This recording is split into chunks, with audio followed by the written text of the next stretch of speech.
This is our room, and it is very tiny. I'm literally leaning against the door to come in, and that's it. And then there's this random door that opens into a very, very tiny bathroom. This is our view that I forgot to show. There's stairs literally right outside our window. You can hear the seagulls. I am not bothering with introductions because I am way too hot and tired. So we are at Mont Michel. You can see the picture here that's in our hotel room. And it's a tiny room. I have the window open right now, so you can probably hear seagulls and people talking outside.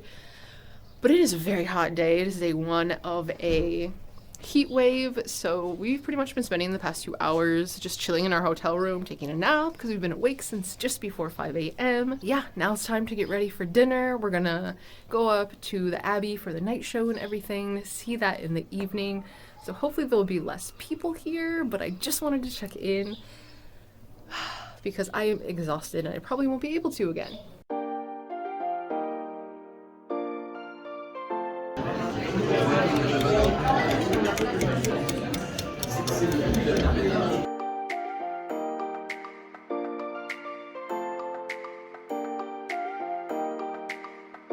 All I hear is birds.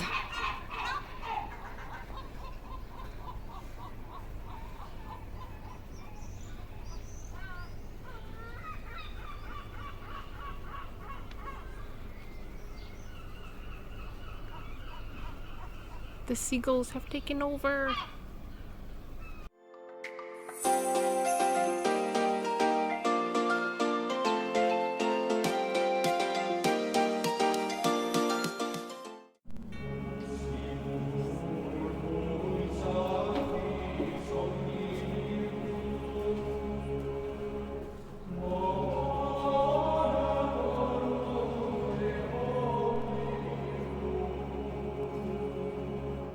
Oh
And it is now Tuesday morning. I think it's Tuesday, yes.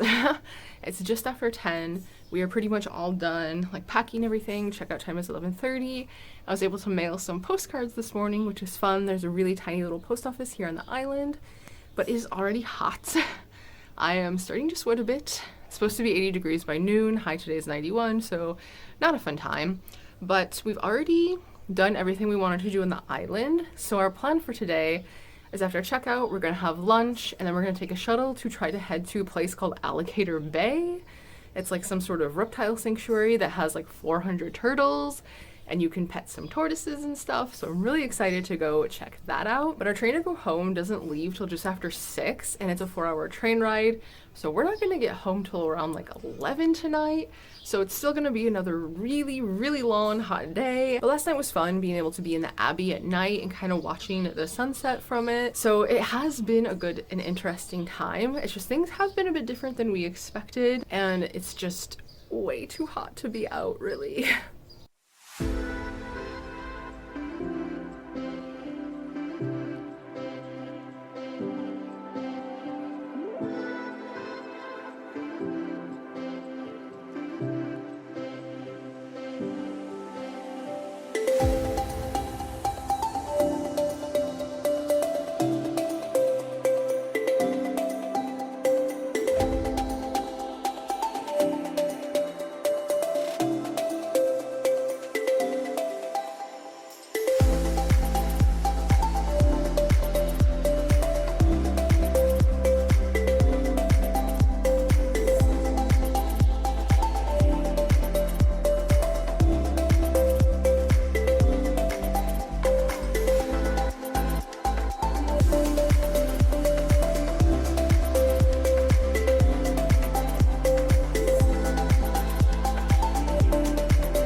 Oh, he's like, what is going on?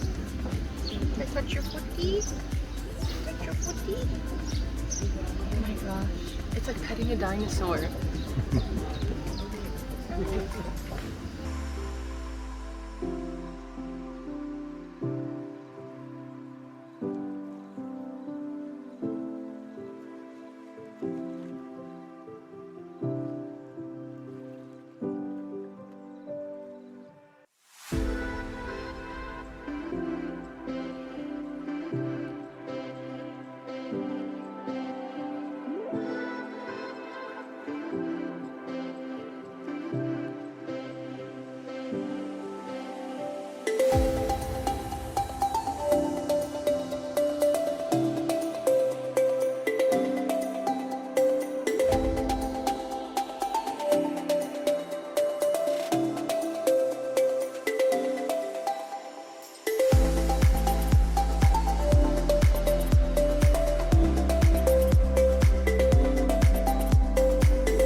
And we are home! Today is actually July 14th, Thursday. It is Bastille Day here in France.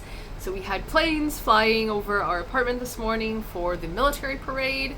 And tonight there will be like a light show and fireworks and stuff at the Eiffel Tower.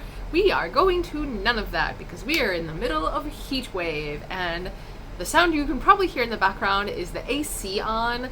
Because yesterday was almost 100 degrees, today is the 90s, Monday and Tuesday are supposed to be 100 plus, so like, yeah, we have no plans to go anywhere else. Our Mont Michel trip was the start of the heat wave, and I'm still recovering from that, which is why I didn't film yesterday. So we got back from our trip really late Tuesday night, and pretty much all day yesterday was just trying to recoup and not feel like my body was on fire. Because pretty much for 2 days straight, it was just like constant misery with the heat. So it was definitely an interesting time. The trip was nice though. I just really wish we didn't have to deal with the heat. The Mont Michel island was a bit smaller than I was expecting, even though it's obviously tiny from pictures. But pretty much you can do everything you need to do there in just a few hours, really.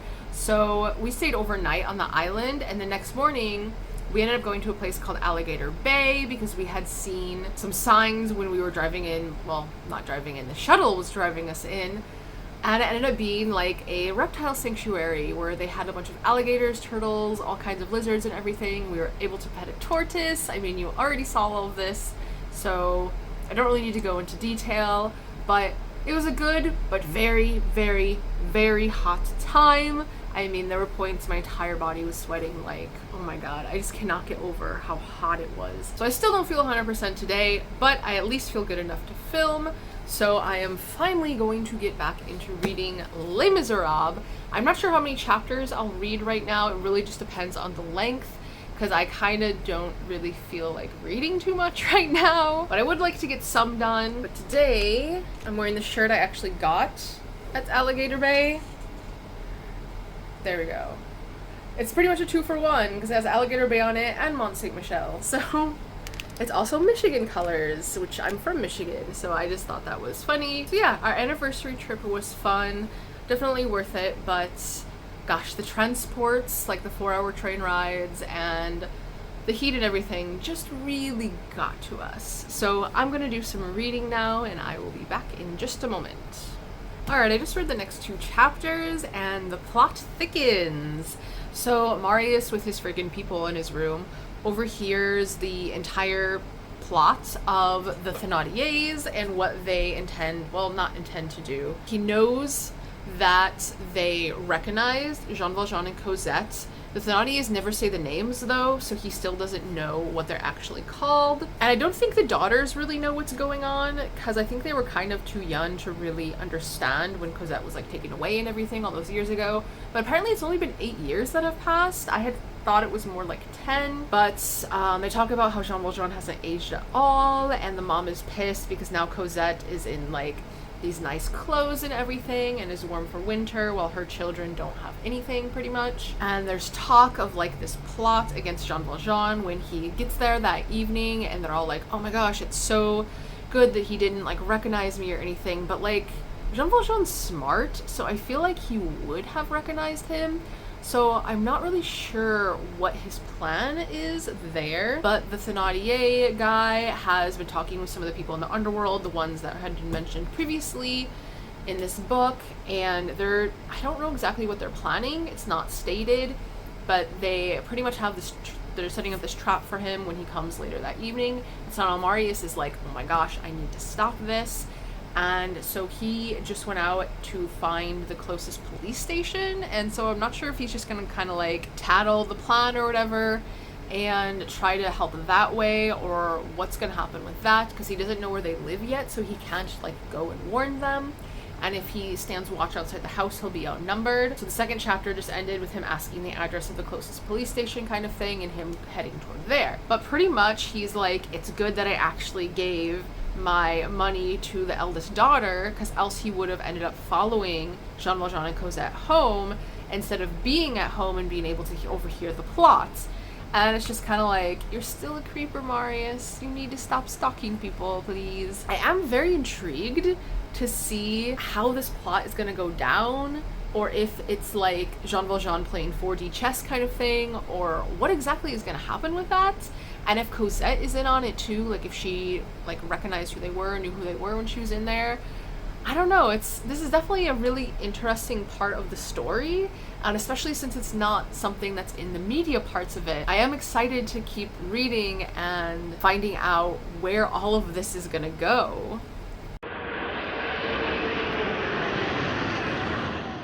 I just finished my chapter for the day, and I feel like I just bamboozled myself. Like, how did I not see this coming?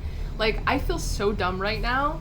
So you know how yesterday I said that it ended where Marius was going to the police, so this chapter is just his visit there, and the chief inspector, whoever, whatever they're called, wasn't there, so there was someone like standing in for him, and so Marius told the entire story to this guy, and his response is to give Marius 2 fucking guns. It's like, what?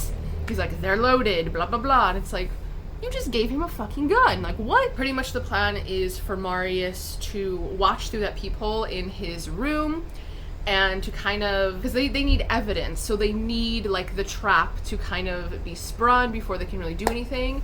And so Marius is supposed to watch, and when it goes too far, he's gonna fire a warning shot, and that will signal the police to kind of come in and take over the situation.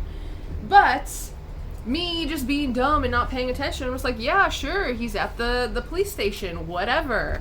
And then the very last little section of this chapter says, one other thing, the inspector said, if you should need me before then, you'd better come here or send someone.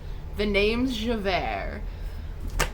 I freaking screamed, like, how did I not see it coming that was going to be Javert? Like, what the hell? So now Javert is going to be involved in everything, and obviously that makes it 10 times more complicated. Marius doesn't know the names of the people or anything. Granted, they would have had different names anyway, but it doesn't seem like he really described what they looked like or anything.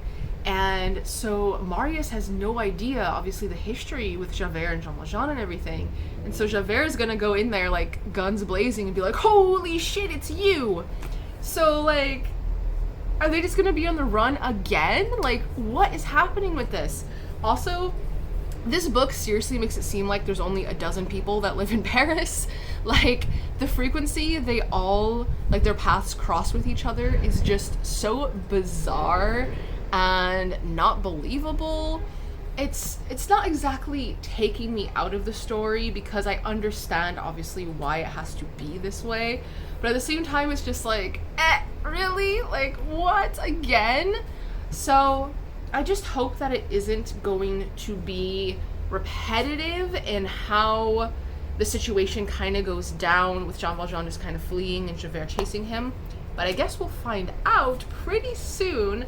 I just read the one chapter because that sentence just shook me so much I wanted to get on here right away. But it looks like the next, well, okay, never mind, that chapter is not short. But like tomorrow I'll probably read 2, but it seems like, yeah, it seems like we're going to be several chapters away from the actual, like, confrontation, because it seems like we're kind of snapping back to the Thénardiers, the husband, and what he's doing to kind of get everything officially set up and finalized. But yeah, that was the chapter today. That really got me. I'm kind of surprised by that. But today is actually the coolest day of, like, the next week, but I'm still not going out because it is too warm. But luckily right now it's early enough where we don't have the AC on yet, and so I'm just trying to kind of enjoy that breeze coming in through the window while I can. This cat is just the strangest thing in existence. Where's your head? Oh my god, where's your face? There it is! There it is! You're upside down! Such a weirdo. So we are now actually Saturday. For some reason today I kept thinking it was Friday, which is stupid because the other days I was one day ahead. I don't know. I just give up at all of that. But I just finished reading my chapter of Les Miserables today. I think I'm only going to read the one because the next one is rather lengthy, and so I'm wondering if that's when stuff is going to go down. And since this is the last day of this week's, I would rather save that for the beginning of next. So not much really happens here. Marius sees Thénardier in the street and follows him, and two of Marius' friends see this.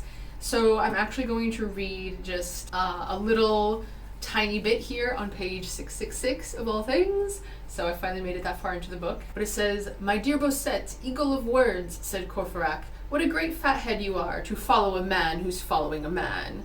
Because basically one of them suggested, let's follow Marius and see what he's doing. And they're just like, this is ridiculous. And then it says, they turned and went the other way. So they're not really too interested in what he's doing. And pretty much Marius ends up going home, like sneaks back in so that no one's realized he's been gone. And in one of the rooms that are supposed to be unoccupied in the Gorbeau tenement, there he sees like 4 silhouettes, so he knows like that's the start of the trap.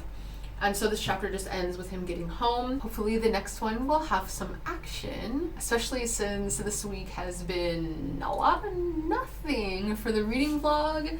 And like this weekend there's actually Japan Expo happening, and normally I would go to that and have footage for that. Like that started on Thursday, goes through Sunday, but since we're in the middle of a heat wave, there's no way. Like it's essentially takes place in a giant warehouse type area, and there's no AC. So can you like just imagine how hot it is in there? And like yesterday was the coolest day out of the 4, and I was seeing TikToks in the evening about how hot it was in there, and how like people, you could see their faces were all red and everything, and you could see people fanning themselves and stuff, and how long the lines were and everything. And it's just like, yeah, as much as I really, really want to go, because it's the first one since COVID happened, and so people were saying like they're going all out this year because of it, but it's like, it's 1,000,000 degrees in there. So as much as I want to go, I wouldn't be able to enjoy it because of the heat.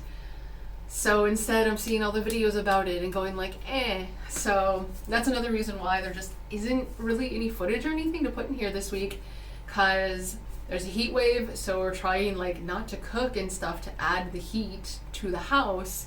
So, and the worst days are yet to come, so next week's might be a little bit strange as well. But thank you for hanging out with me. It is always appreciated, even on the slow weeks. I can't always have stuff happening. So until next time, bonne journée and au revoir.